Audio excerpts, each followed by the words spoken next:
Hello and welcome back to A House Divided, coming to you live from Abraham Lincoln Bookshop in Chicago. If it's on our shelves, it's history.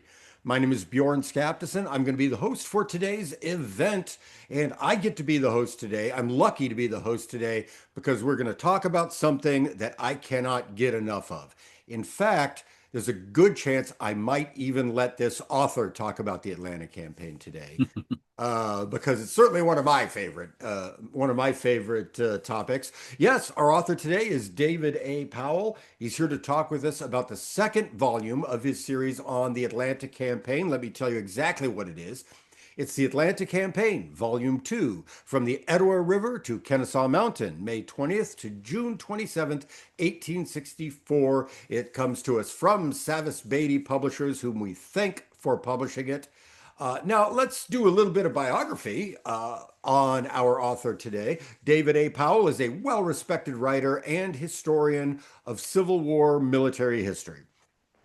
Now, David has written a three-volume set on the Battle of Chickamauga. He's written the maps of Chickamauga. He's written a number of other books, Failure in the Saddle, and some others like that. He has also written with Eric Wittenberg this excellent volume, Tullahoma, The Forgotten Campaign That Changed the Course of the Civil War, June 23 through July 4, 1863. And I regret very much to say, if folks don't already know, I'm sure most of our fans do know, that we lost Eric Wittenberg recently, and we're very sad to see that happen. But David, it must have been a privilege to get to work with Eric on a book. Yes, Eric was a longtime friend. I met him at a get together at Gettysburg in 1996 or 1997. We finally found an opportunity to work together on Tullahoma. Uh, he had written some stuff, I had written some stuff, and it just seemed to be the perfect marriage. I had a lot of fun working on the book with him. That's my only project with him to date, even though Yeah. we've talked about many other things. Yeah. And so it was a real loss. He was a very good friend and just reminds you that, everything is fleeting. Everything's fleeting. Yeah. If you have an idea for a book, go ahead and write it. Certainly, Eric lived that way. Yes, If he had an idea for a book, he wrote it. He he was very was prolific. Yes. prolific, ambitious, and efficient, an efficient writer, and an excellent researcher. None of the research in Eric's stuff ever falls off because he writes so much.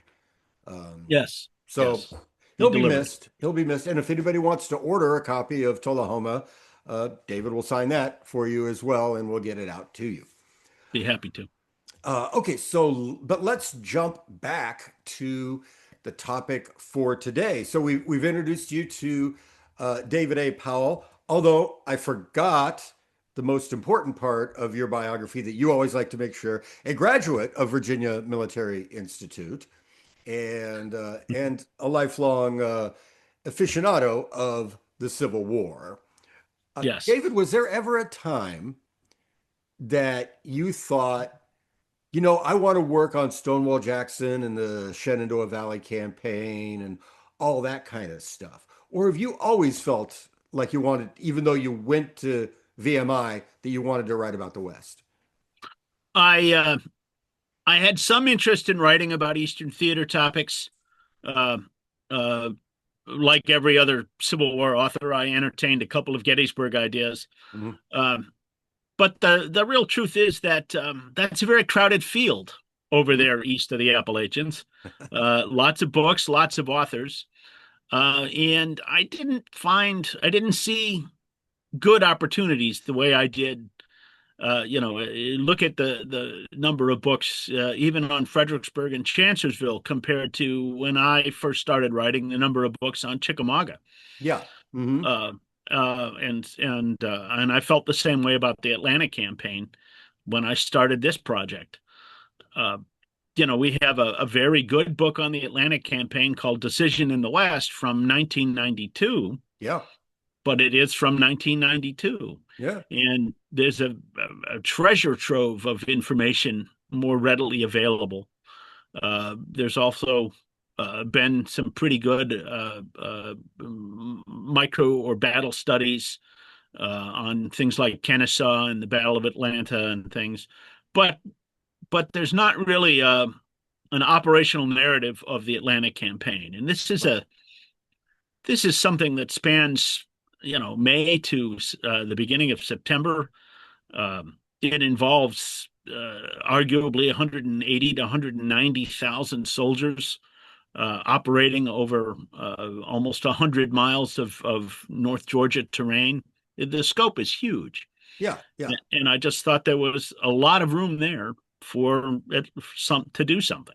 Right. And the I think in our when we discussed volume one last year, I think we discussed the fact that if you just look at your volumes of the official records, you've got what, 4 or 6 volumes of reports and correspondence Yeah. and all that. But if all you wanted to do was synthesize the OR, which would still be a good account of it would still be a huge project. There's Yes. just so much, even before you start going into all of the sources that come from outside the official records, which, as I understand the way you work, you would prefer to get a lot of that kind of stuff, with the OR being basically the spine, and then all the rest of the then a lot of deep research on the other topics. Am I right Absolutely. about that? Yes. Yeah. I well, the OR is wonderful. Yeah. If you study other military history periods, you really wish there was an OR for the Napoleonic Wars, for Yes. instance. There's not. Yeah. Uh, that said, the OR, the records for the Atlantic campaign, even in all those volumes, there are still considerable gaps. Hmm. There are a lack of Confederate reports. Uh, there are a fair number of Union regiments and even, for instance, both the Union 14th Corps and the Union 20th Corps don't have really good official reports. Why? Because John Macaulay Palmer, the 14th Corps guy, and Joseph Hooker, the 20th Corps guy, both left in the middle of the campaign and left in kind of angry. Hmm. And so even at the very high level of Army Corps, we have some serious holes in our understanding of what's going on. Right. And so that's why reaching out to all those other sources, uh, and in this case especially, I've been blessed to have so many really good high quality diaries Hmm. that talk about day by day operations and really give me a much better understanding of what's happening. Right. So, having this operational history, this whole series of books, uh, be drawn principally from beyond the banks of the OR, is going to give this series a very unique and original approach with lots of new information. Give us, if you can, and this has to be an elevator pitch because we're about to talk about volume two, but can you give us the elevator pitch of volume one? Just get us from Dalton to Cassville. Yeah, volume one covers. It opens with discussions of the armies and the commanders and the strategies. And then once we get into the operational narrative, it really focuses on May 3rd to about May 20th, roughly 3 weeks of campaigning. And those 3 weeks are critical because Sherman advances about half the distance to Atlanta in those first 3 weeks. Hmm.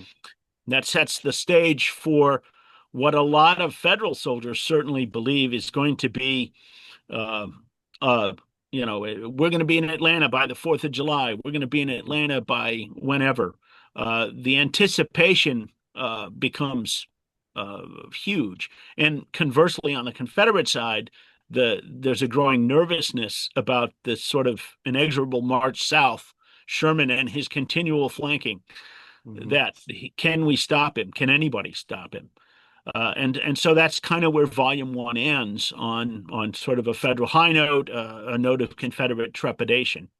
Right. And then so let's get to volume two, and let's start by sharing A photo of the dust jacket. Love that photo of Kennesaw Mountain. Eventually, we're going to get to Yes, that near the close of this conversation.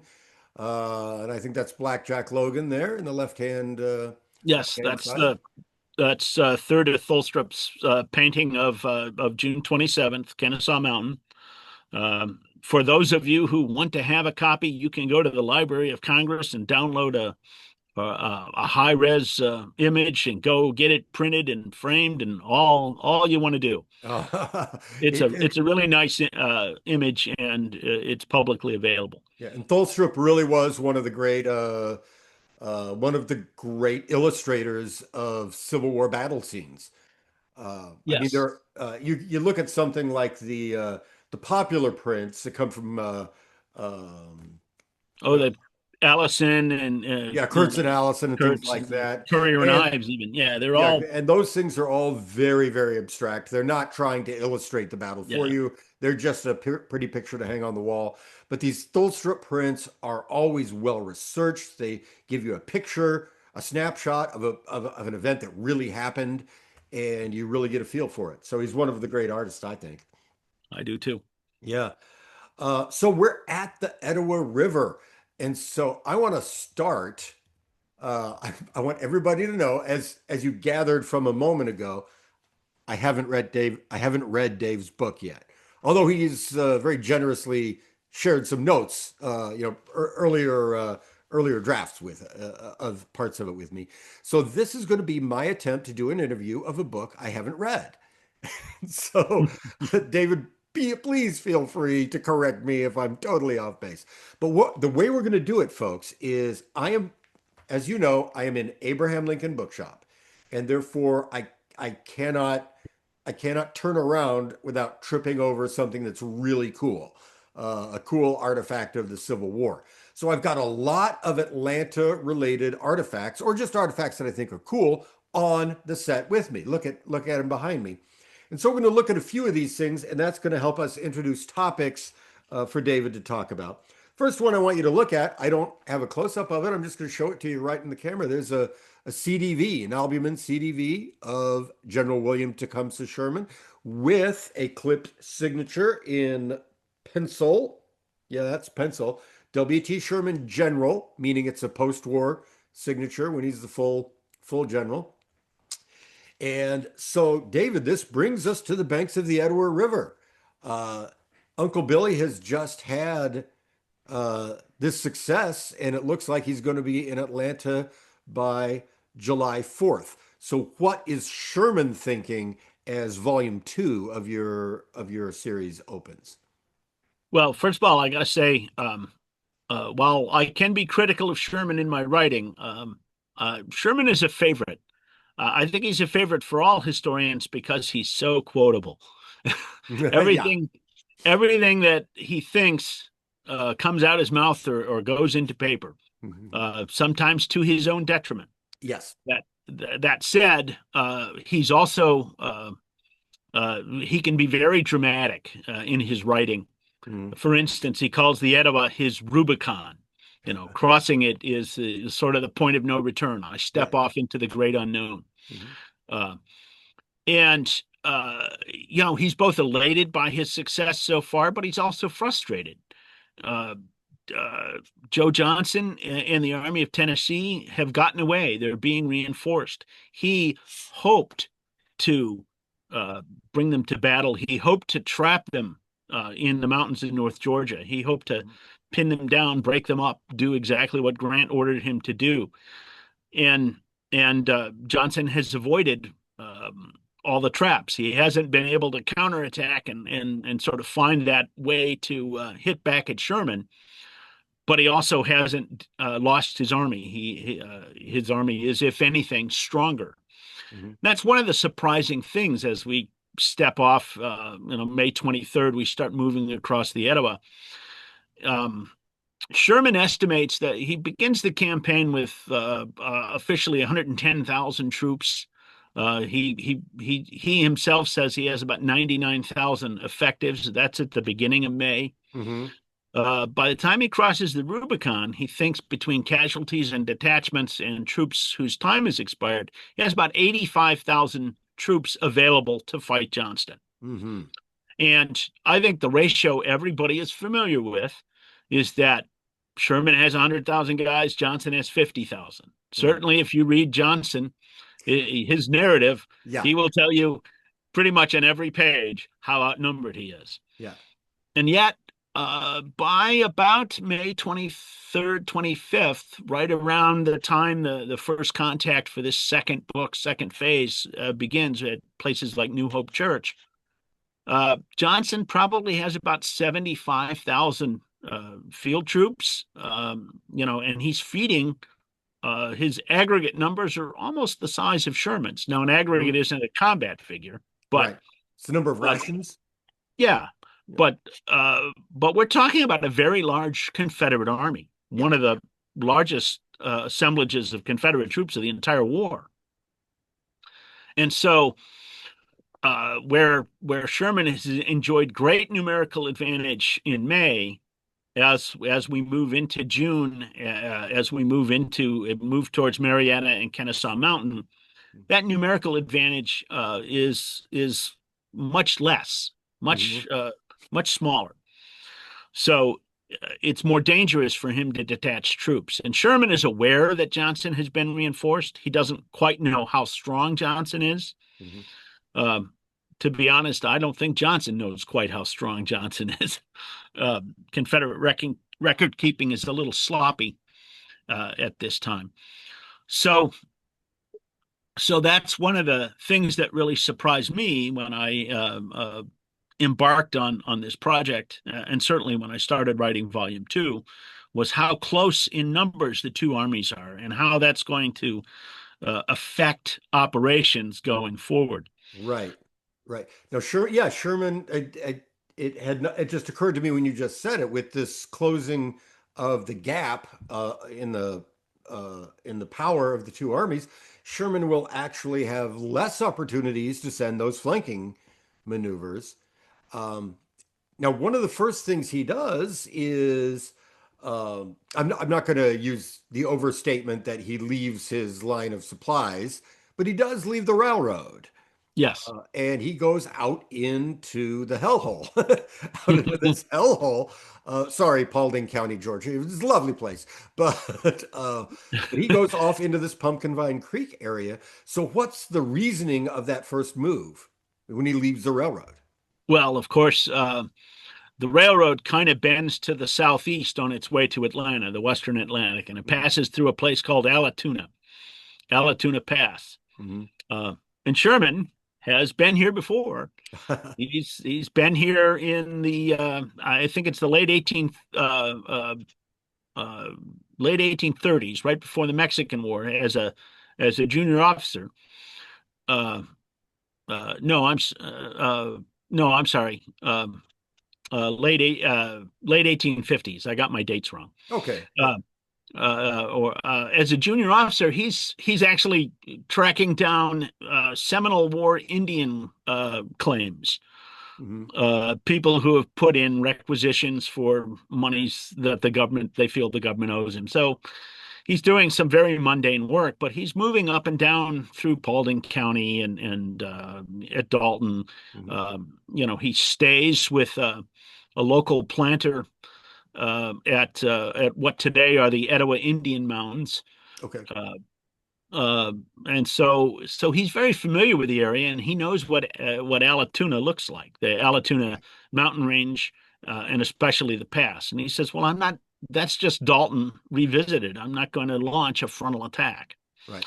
But if I go due south from Kingston instead of southeast following the railroad, and I go off into the Allatoona Range, Pumpkin Vine Creek, if I move fast enough, I can get to Dallas, and then ultimately I can get to Marietta and cut in behind.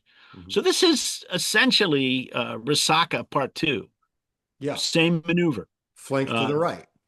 yep, Yeah. same guys. Who are the farthest right column is the Army of the Tennessee, James B. McPherson, and they're on their way to Dallas, while Schofield and Thomas move in a sort of an interior arc, and will end up. Ultimately, Sherman wants everybody to converge at Dallas, but his big flanking move is with the Army of Tennessee and McPherson. Right. And they head straight for Dallas. But then eventually this leads into a phase of fighting. Johnston and the Confederates are going to respond. I'm going to let you talk about that. But this leads into a phase that generally is identified as the fighting along Pumpkin Vine Creek. That's certainly how they refer to it in the OR.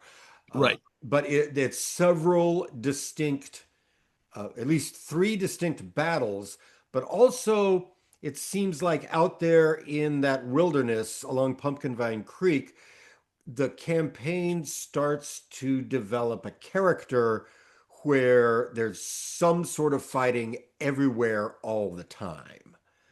And that is going to characterize, if I'm right in my reading of the campaign, that's going to characterize the next few weeks. Am I right about that? Yes, very much so. The the first phase of the campaign, the Army's built entrenchments at specific places. When Johnson fell back to Resaca, he built a fortified line between the rivers, but it was only a couple of miles long. Hmm. Um, as the armies plunge off into the wilderness, and it really is a wilderness. I'll tell you one of the interesting things. Hmm.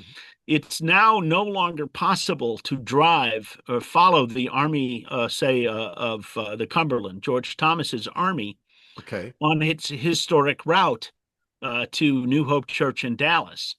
And that's because there's a 10,000-acre wilderness area right in the middle of it. And so Hmm. you have to go around that wilderness area. It's still wilderness today. Yeah. So, uh, uh, but uh, Johnson anticipates the move. He has better roads, so he gets in front of Sherman before Sherman gets to Dallas. Um, and what happens is that the armies start to entrench along very long lines. It's not uncommon throughout the end of May. The New Hope line is, I don't know, 7 miles of Confederate earthworks and about 8 miles of Federal earthworks. The armies stop, dig in, then start extending to the flanks, looking for a tactical advantage. And both sides extend, they sort of chase each other and dig in. Um, and each Sherman finds this incredibly frustrating Hmm. because it's daily contact, daily fighting along the trench line. Sometimes, by and large, you're producing a few hundred casualties a day. Hmm. On June 15th, for instance, the Federal Army, as they're moving uh, uh, past Pine Mountain, June 15th alone sees about 1,000 casualties that day. Hmm. Um, and so it's not, we're not fighting a Titanic battle. We're not fighting Chancellorsville or Gettysburg, where everybody fights for 3 days and then we have this long pause. Yeah. It turns into a grinding, continual uh, fight, a continual battle. Uh, uh, One of the Confederates ends up calling it the 100 Days Battle after it's all said and Oh, done. yeah. Hmm. Um, but the Federals comment on it too. It's you get the tone in the letters and diaries that they take note of under fire. This is our 20th day under fire or whatever, Hmm. and it's very difficult. And then, of course, it's Difficult for individual soldiers. yes, yeah, Not just a difficult problem for Sherman to solve, but just a yes, yeah. hard Yeah, life. definitely should clarify that. Life in the trenches is not easy. Hmm. Uh, it's hard to cook meals. It's hard to keep yourself clean. Hmm. And then everything gets much, much worse because it starts to rain. Yeah, yeah. Now there are at least three major battles along the Pumpkin Vine Creek line, and we only have an hour to talk, and each of those three could be an hour-long conversation. New Hope Church, Pickett's Mill, Right. and around Dallas. And so, if I could get just a short answer on Pickett's Mill? Because we're going to let New Hope Church. You have to buy the book and read it to learn about New Hope Church and the 20th Corps. But then there's these two really interesting battles that occur on both flanks. Yes, And up on the left flank, we have what Ambrose Bierce calls the crime at Pickett's Mill. Pickett's Mill. Can you briefly tell us about that crime? Uh, Well, you don't have to agree with with his proposition that it's a crime. it's an extension of this flanking that I talk about, this sort of tactical groping for an advantage. Uh, uh, Sherman sends two divisions under Oliver Otis Howard out to the right, back towards the railroad. Uh, Thinks he's turned a Confederate flank. He almost has. He is so close at Pickett's Mill. Um, but Confederate troops shift in the nick of time, and it turns into a slaughter for the Federals. Mhm. It produces about 1,400 Federal casualties. Confederate losses are tend to be very underrepresented for Pickett's Mill. They celebrate it as this big victory and this big Okay, lopsided, but so the Confederate division that fights it is Patrick Cleburne's command, right. plus some supporting troops, and he suffers maybe 450 casualties, Mhm. and so the ratio is at least 3 to 1. Right. However, Joe Wheeler's cavalry is also heavily involved in Pickett's Mill, much more heavily involved than it's usually represented. Mhm. Wheeler suffers on the order of about 300 casualties in that fight. Okay. His men are fighting dismounted as infantry, and and so Confederate losses really come close to almost 800 as opposed to the 1,400 Federals, which Okay.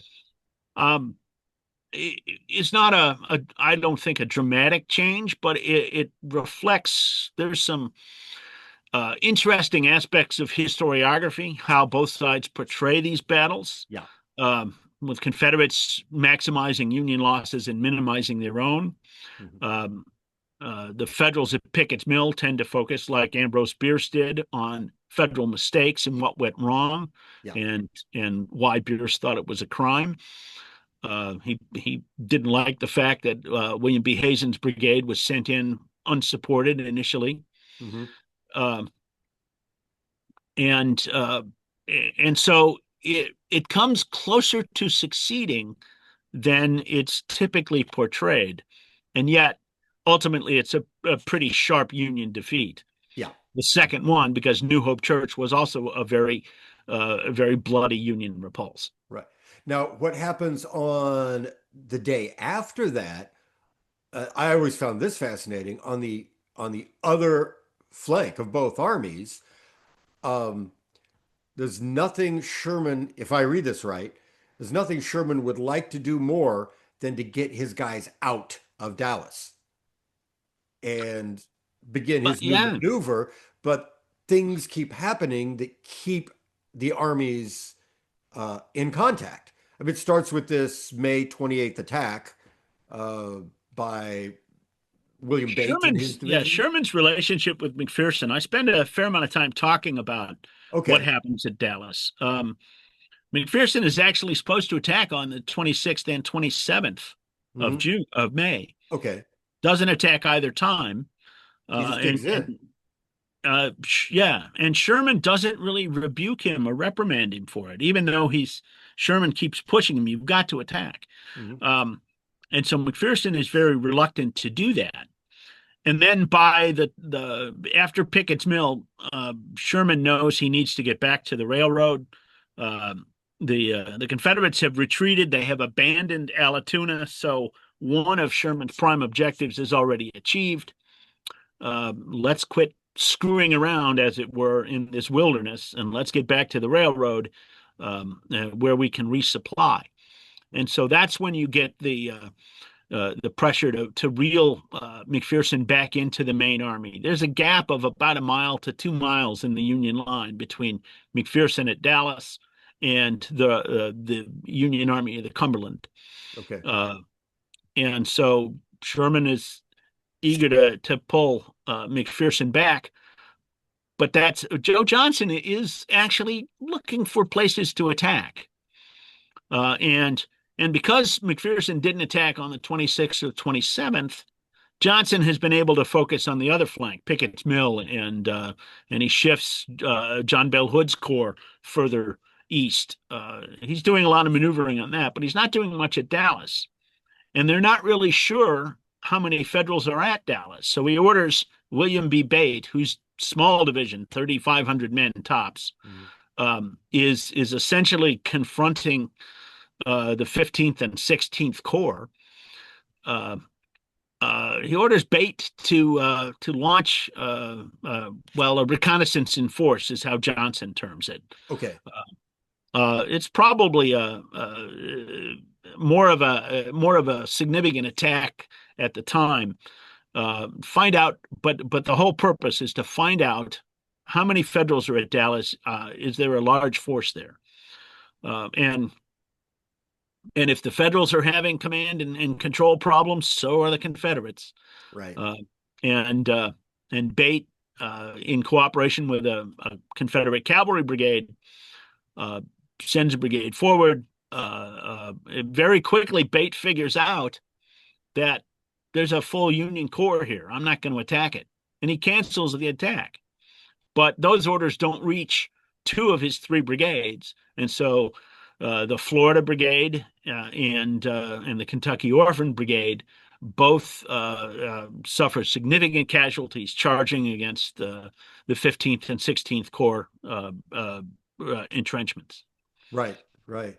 And in this keeps, as I read it, this keeps McPherson in the entrenchments at a time when Sherman would like to start making that move to. Yeah, on the night of the 28th, McPherson was supposed to fall back and start moving, abandon Dallas. Mhm. Ultimately, it's not going to be, he's going to hold on to Dallas for almost another 48 hours Yep. before he can start moving. And there's a couple of scares along the way. There's an attack. Everybody, what everybody thinks is an attack, I think on May 29th. Right. Uh, Mhm. there's a great Confederate veteran account in the magazine Confederate Veteran that calls it the Battle of the Fireflies Uh-huh. because Pickett starts shooting at what they think are fireflies, and it turns into this huge expenditure of ammunition. Right. Uh, Nobody's really killed or wounded in the fight, but it scares everybody. It scares everybody, and the outcome is we're going to move on for a second here, but the outcome is McPherson finds a reason to stay in those Yep, entrenchments for almost another 24 hours. yep. I can't And leave. yeah, can't leave. Now, eventually they do leave. The Sherman begins making his move again, and you had already mentioned they get into uh, Allatoona has been evacuated, and they get into the hill country. Well, it's all hill country, but Yep. uh, but then it starts raining, and so I'm going to bring a really cool book that I have back here out and share it with some folks. Uh, and it's a regimental history, and it's a regimental history of the 70th Indiana Regiment, which is a good regiment, yeah, Indiana from Yep. the 20th Corps. Am I right about that? Yeah. Yes. And it's Butterfield's division of the 20th Corps. Butterfield's division of the 20th Corps. And but there's a limited edition of the 70th Indiana Regimental History by Samuel Merrill. You probably read it. You probably used it, where the frontispiece is signed by the colonel of the regiment, signed directly, not in ink Got and it. not in a lithograph. Uh, Colonel General President Benjamin Harrison Yes. signs this thing. So I'm gonna put that back there. And we have it. We have it. Give me a call. I'll sell it to you. But Yeah. it's a great way to get a signature of President Ben Harrison. But that brings us to this rainstorm. That brings us to this quagmire that the armies start to get in. The 70th Indiana is just one example. They get to this Gilgal Church, and suddenly your book is going to have all of these operational histories of battles that people don't know about. Right. So tell us a little bit about what starts to happen, and if you can use Butterfield or, or Harrison as an example of what's happening on by the time we get to the middle of June. Well, it does start to rain. Ultimately, it'll rain 19 days in June. Uh, so every creek gets flooded. The roads all turn to quagmires. Movement becomes very difficult, and Sherman becomes very frustrated. Sherman is not the slow, methodical, warrior. That's George Thomas. Yeah. Sherman wants things to happen, and his frustration level rises all through June because the army can't. They just can't move, and so now they're inching along. They're making progress in a quarter mile or half mile a day. Mhm. Uh, One quick example over on the Union right flank. Um, in the week leading up to Kennesaw Mountain, which is occupied on June 20th, the Union 15th Corps forms 7 different lines of entrenchments as they get closer to Kennesaw, all within the space of about 10 miles, just to give you a sense of what they're doing. Well, June 15th, uh, as Joe Johnson has abandoned the outcrop of Pine Mountain, which is really a big hill that juts forward from his line.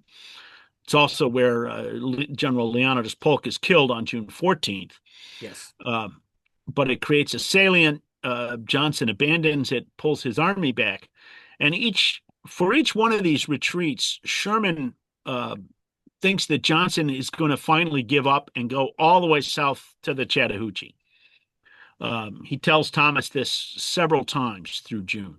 I know Sherman's headed for the Chattahoochee. He's just going to retreat across the river because that's what he did across the Oostanula. That's what he did across the Etowah. He didn't form intermediate defensive lines, so that's what Sherman's anticipating. Yeah. But Johnson is playing a different game in June, and he's only retreating a mile or two to his next prepared line of works. And so on June 15th, uh, when General Butterfield's division, as part of the 20th Corps, gets up, Pine Mountain has been evacuated. Sherman orders movement all along the line. It's really almost a forgotten battle. Sherman intends a number of attacks with the 4th, the 14th, and the 20th Corps Mhm. on what he thinks is trying to catch the Confederates as they retreat. And he thinks they might be going all the way to the Chattahoochee. Well, just to give you some idea of the confusion and the mess, when Butterfield moves up into the Confederate lines, the former Confederate lines, he says there are so many different roads. He doesn't know which road to take because there are muddy tracks in all these different directions. And so they finally get that sorted out and they move south to this place you alluded to, Gilgal Church. And Benjamin Harrison's brigade is in the lead. William Ward's brigade. Um, the 70th Indiana is part of the front line. Um, and they come up on Gilgal Church and they run into Patrick Cleburne's division and several Confederate artillery batteries. And so they go to ground in an open cornfield and are pinned down there for the entire afternoon, enduring some pretty fierce shelling. The regimental history is pretty useful for that, Okay. but so are Harrison's letters because he talks in fairly gruesome terms about some of the wounds that his men have suffered from these artillery. Um, Things like smashed shoulders Yeah. and in one case a decapitation. Mhm. Uh, so it's a pretty hellish afternoon for these men that are Is pinned down in this field. overall, and please make this short, but is Harrison a good source? Does he give you a lot of stuff? Because this is an example of previous histories of the Atlanta campaign have barely mentioned Ben Harrison, other than, oh, by the way, this guy was later the president Yes, and he fought there. But presidents leave a lot of papers. they do. And he was a pretty faithful correspondent Mhm. home to his wife. There are some good things in those letters. Uh, uh, you know, he's a lawyer and a businessman, and he's got a lot of things going on. So his letters are there's military news, and then there's a lot of other stuff, Yeah, yeah. which is Okay. family news and things like that. But yes, I consider him a pretty good source. His letters are you can find them in the Library of Congress. Okay.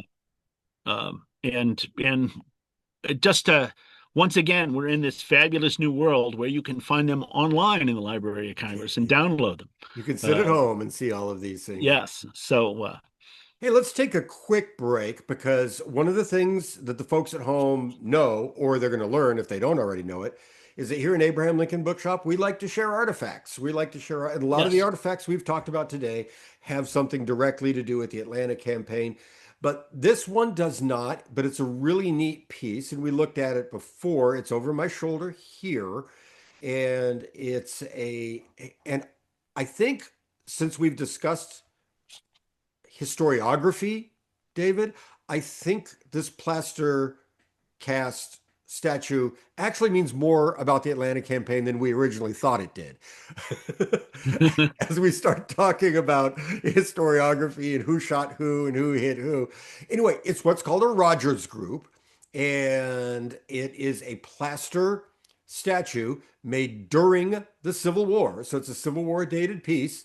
And this one is called the Town Pump and made in New York and uh, mass produced in plaster for people to buy and their put in their living room or put in the window. We have a new middle class burgeoning. It's the Industrial Revolution. There's a middle class. People buy houses. Houses have windows. You have to have something to put in the window. That's what a Rogers group maybe a is. mantelpiece. Yeah, or a mantelpiece, something like that. And so this one is, I love looking at it first from this point of view because it's called the Town Pump. And I think when you look at it initially, you go, okay, these two kids are flirting at the Town Pump. And isn't that cute? Mom used to collect cute little boy and girl statuettes, ceramic hummels, they were called. Right. This is that sort of kind of thing. But then I think the artists in New York, I think John Rogers' artists sort of pick up on something that really makes me smile because if you look, I call these characters Annabelle and Marv, specifically mansplaining Marv. And because once you look close at them, the soldier is looking off into the distance. He's got his tin cup, and you just know he's going on and on and on about something that he knows all about. And Annabelle just has this wonderful look of it's not the coy flirting that you first think. It's more like, are you sure you know what you're talking about? Oh, let's go back and look at her again. So you got to look at it twice, and I really love it. I love to use them anytime we're talking about a historiographical um, I think controversy. I think the detail and the expressions of the two figures is really fascinating. That's the first time I've really had a good look at something like that, and I'm impressed. Yeah, yeah. It's Uh, cool. so yeah, it's a cool piece. We have it on the website. I'm going to put a link in the comments so you can go look at the Town Pump. Although, frankly, I don't think I really want anyone to buy it because it makes such a wonderful background for my various social media photographs that I take and share with people. This brings us to we're running out of time, David. I knew Yep. it. It would happen. I knew this hour would pass. Um, let me take a quick look and see who has commented so far. We do have a question from the folks at home, so let's do that right now, Dave. Stan Buckles has a comment, and he's a friend of the shop, and he may know you. You may know each other. Stan says, hello, Bjorn and David. Then he asks, David, do you believe Johnston had any other alternatives to, he throws up quotes here, Fabian tactics? Uh, sure. We've got how much time? Uh, We haven't gotten to Kennesaw Mountain yet, so we need to. uh, uh, to put it bluntly, I think yes, there were other opportunities. I discussed some of those opportunities. I'll just touch on one of them really quickly. When Grant went into the wilderness, very difficult terrain, uh, Robert E. Lee said, "That's where I want to fight him. His artillery and manpower advantages will be negated." when Sherman goes into the terrain around Pumpkin Vine Creek, the Allatoona Range, uh, Johnson has the opposite reaction. He doesn't want to go in there and fight him, even though I think he might have been able uh, to damage probably the 23rd Corps. Uh, there are some opportunities. Johnson uh, has trouble grasping or taking advantage of those opportunities. That's not to say his task isn't very, very difficult. He is outnumbered. He is facing an aggressive and effective federal force, but I think he's in places he's a little too passive. He's a little too quick to retreat. Right, right. And certainly this does get us to Kennesaw Mountain, which is the last chapter of this second book. So this book is going to get us to that battle at Kennesaw Mountain. But boy, that takes a long time, doesn't it? Yes, And that assault on the 27th of June, which is what we think of as being the Battle of Kennesaw Mountain, might be the most significant chapter, but it's a long book with a lot of chapters. Am I right about that? you were definitely right. Yeah. Um, and the I try and close each book with a significant battle. Volume one was sort of hung on Resaca. Volume two will hang on Kennesaw. Volumes three and four going forward will involve Peachtree and Atlanta and Jonesboro and things. Yeah. So um, uh, Kennesaw, uh, they take up the line. The Confederates fall back to Kennesaw on the night of the 20th. The Federals approach it on June 21st. Uh, we don't have the assault on Kennesaw Mountain until June 27th. And then finally, the Confederates actually leave Kennesaw in Volume 3, effective June or July 2nd. So we're talking about a battle that runs for quite a long time. Hmm. And it's daily fighting. There are minor operations. The Federals are trying to take key pieces of ground from which they can bring up artillery and force the Confederates out of other key pieces of terrain. And finally, the June 27th assault comes about because Sherman is both frustrated with the slow progress of things, and also because now the Confederates they have an entrenched line that's something like 9 miles long. And Sherman says they've got to be thin somewhere.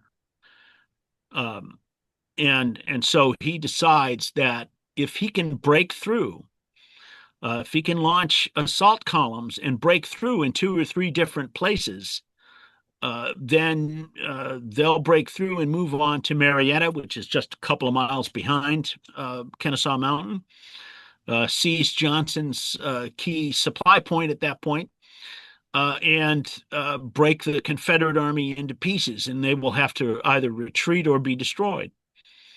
And that's the genesis of the assaults at Kennesaw. And I spend a lot of time talking about Kennesaw. I break down each brigade assault. Um, Partly because I'm very much interested in Civil War infantry tactics and the problem of how to overcome defenses.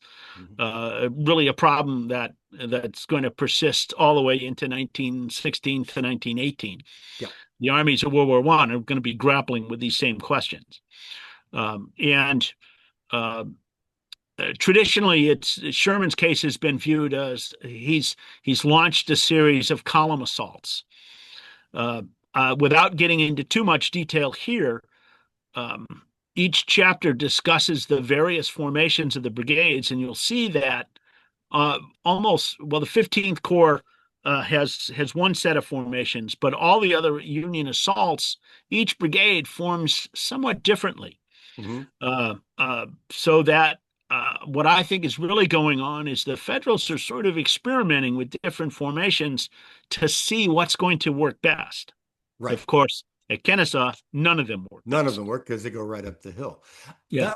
That brings up a really interesting question. And folks, if you want to read the narrative of the attacks on Kennesaw Mountain, then you just buy the book because you're going to get all the detail that you want. But what I'm going to ask you to comment here on, Dave, is something that I've had in the back of my mind for some time, and it's a book that I like very much, and it's not about the Atlanta campaign, but it is about infantry tactics, Yes, it just like is. you said. I know this book. Yes. And it's Eric Michael Burke's Soldiers from Experience. And it doesn't even cover the Atlanta campaign, but I found it very influential when I read it a couple years ago. I don't know whether it influenced this book, but it, one of the things Burke brings us, opens up, is the idea of tactical culture. Yes. Each individual unit is an individual organism that has characteristics, and it will operate according to those characteristics. A general can't just give an order and expect it to go. And one chapter of the attack on Kennesaw Mountain fits very well into Burke's writing. He's writing about the Union 15th Corps. Yes, he is. Sherman's 15th Corps, and he argues that the 15th Corps has a tactical culture, which says that those soldiers will do some things and not others. And the soldiers in the ranks say, you can give me an order to assault that hill. I know a better way to do it, and I'm going to do it that way instead. Yes. And then the 15th Corps has its unique tactical culture. So, my question for you, not whether you used Burke or not in the book, but when you look at Logan's attack on Kennesaw Mountain, what they're ordered to do versus what they do you see an influence of rank and file level tactical culture I do. influencing? Okay. I have read Eric's book, and I've even had the privilege of corresponding with him a little bit about it. Mhm. Uh, we've talked about the Sherman at Missionary Ridge, actually, Yeah, but that's part of his book. um, you do see in the 15th Corps. One of the things that all the federal armies are doing as they're honing their tactical experience, but the 15th Corps is proving to be very effective at it, is they're winning the fight on the skirmish lines on a Okay. pretty regular basis. So the federal skirmish line will go out and will contact the Confederate skirmish line, and then suddenly the Federals will overwhelm the Confederates, capture a bunch of guys on the skirmish line. It's so frustrating for that General Hardee actually issues orders that say the men on the Confederate skirmishers are falling back too quickly. You're giving up key positions. Um, he kind of produces this 4 paragraph order that says you're not doing it right, do it better. Uh, and and I think you definitely see tones, themes from Burke's argument in the 15th Corps assaults on Pigeon Hill on June 27th. Mhm. They don't like They open assaulting. no, and they not that they had many good options at Pigeon Hill, but they go to ground fairly quickly. Um, and that's not necessarily to criticize the soldiers. They can read the tactical tea leaves and very quickly realize that they're not going to get up this mountain Right. uh, and into the face of a fortified Confederate line. Right. And by comparison, we are at 427. I don't know Yeah, if I don't know if can you go a few minutes longer if we yeah, sure. continue? Okay. Then folks, we might go a little bit beyond 430. But you've just got me excited the way I'm thinking about this because you're talking about how well this particular 15th Corps does at skirmish fighting.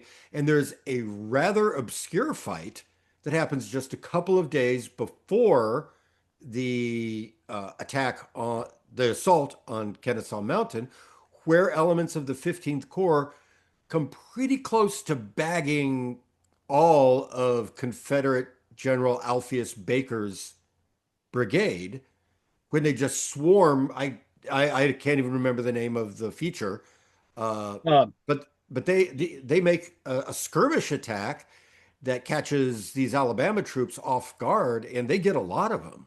Am I right yeah, about that? Yeah. they capture most of the 30th Alabama, Hmm. and including the Colonel Hunley.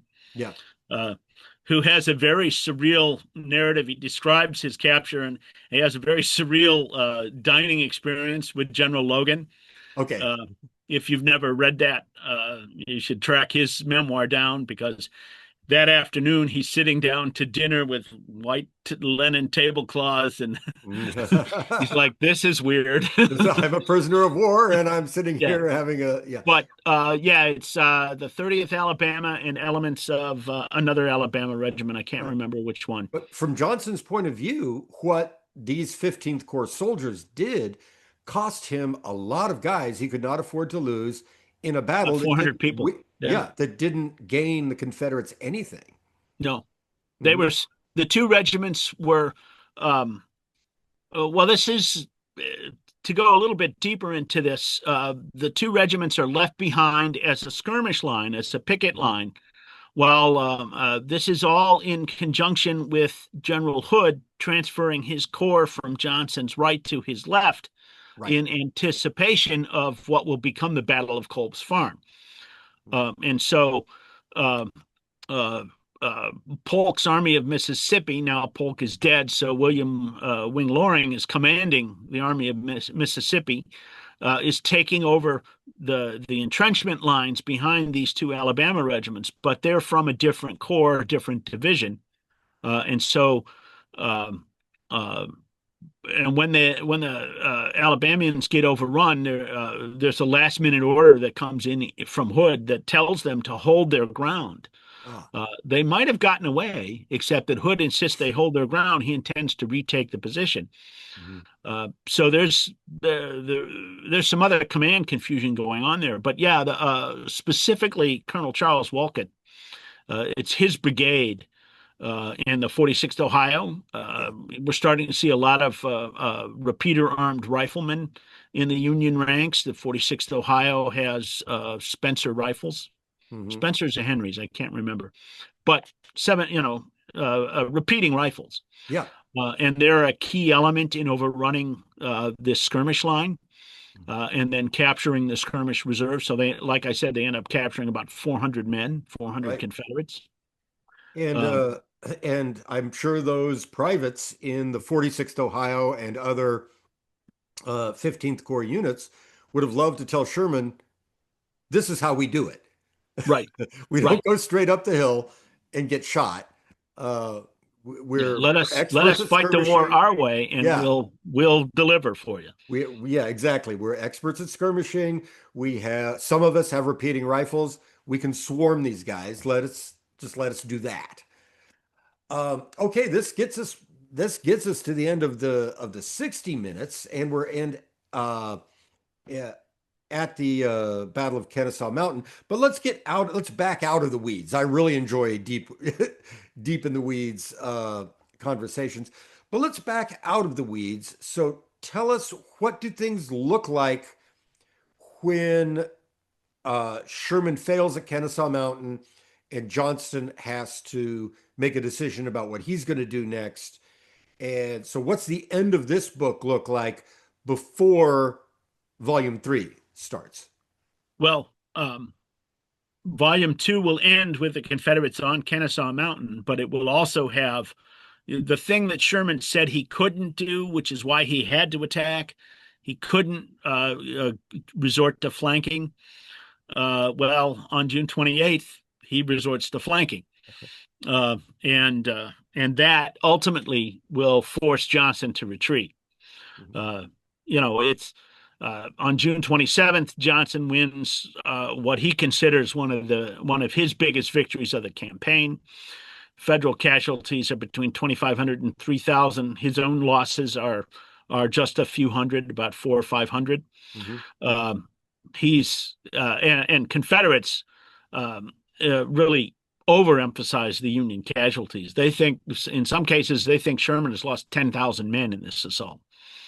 Uh, There uh, weren't uh, 10,000 men in the assault. yeah, no, but that's not, one side or the other is always overestimating the casualties. Right. We captured 500 men. And well, yeah, the other side shows a prison roster of 100 men. So that's fairly typical. Yeah, But Johnson is exuberant. exactly. We'll show. There we go. We'll Johnson show her one more time. Johnson is exuberant, and yet at the beginning of volume three, within just a couple of days, July 2nd, the Army of Tennessee is leaving Kennesaw Mountain. Mhm. The threat to Atlanta and to the railroad behind them is too big, too significant. And so within the space of 5 days, we go from a great victory to another retreat. And uh, that has an interesting effect on the Union morale and on the Confederate morale. Right. Hmm. Uh, yeah, and it's in both cases, it looks like they probably take a 180 turn in a very short period of time. Yeah, on the 27th, General Thomas tells Sherman, with some exaggeration, one more assault like this will use up this army. Yeah, Well, Thomas doesn't necessarily mean physically. They haven't taken, the Army of the Cumberland has 60,000 people in it, and they've taken 2,000 casualties. yeah, So it's not the devastating losses of Lee at Gettysburg or something like that. But Sherman or Thomas, I think, believes firmly that the morale of his army is fragile, and they're not going to willingly assault positions that they think are suicide runs. yeah, They're going to definitely adopt more of the 15th Corps style and say, well, right. we're just going to go to ground here. Yeah. All right, then. What are we looking forward to in volume three? Well, Volume 3, as I said, begins with us leaving Kennesaw Mountain. There are two big themes, I think, in Volume 3. The first is um, the replacement of Joseph Johnson after he retreats across the Chattahoochee River. Uh, uh, that's one of the biggest debates in Civil War history, Civil War historiography. Was Jefferson Davis right to replace Johnson? And if so, was John B. Hood the man to take over? Yeah, Um, so I spend a lot of time there. I try and not spend a lot of time readdressing the same issues because it has been written about so much. right. But I do offer my own opinions. And then uh, the other big piece that hangs on the end of Volume 3 is the Battle of Peachtree Creek. July 20, 1864, the Federal Army crosses Peachtree Creek, and John Bell Hood has just taken over command of the Army. And within 2 days, he's launching his first attack. And how well does that go? Gotcha. All So, right, we'll look forward to that. And but let me tell everybody what we're talking about today one more time. This is a book you can order. I want you to order it, and let's take a look at it. Um, let's take a look at that dust jacket one more time with that third of Tholstrup uh, yep. painting, which is we just talked about the 15th Corps. That's the 15th Corps going up Pigeon Hill, and they're not liking it. They're not liking this at all. But the book is the Atlanta Campaign, from the Etowah River to Kennesaw Mountain, May 21 to June 27th, 1864, by David A. Powell. David, is there anything else you have before we finish? Just, I know this is a big project, 5 volumes, all the way, once I'm all the way through it. But I am now, 3/4 of the way through Volume 3 in terms of the writing. I feel confident that I'll be able to do a book a year. So this won't be like, some volumes that seem to hang in limbo for decades. You're not going to have to hire a successor to No. finish the final volume. Yeah. Okay. Thank you very much, David. For those of you at home, thank you very much for joining us. And I've been Bjorn Skaptason, and this is David Powell. We will see you again next time we do this. Thank you.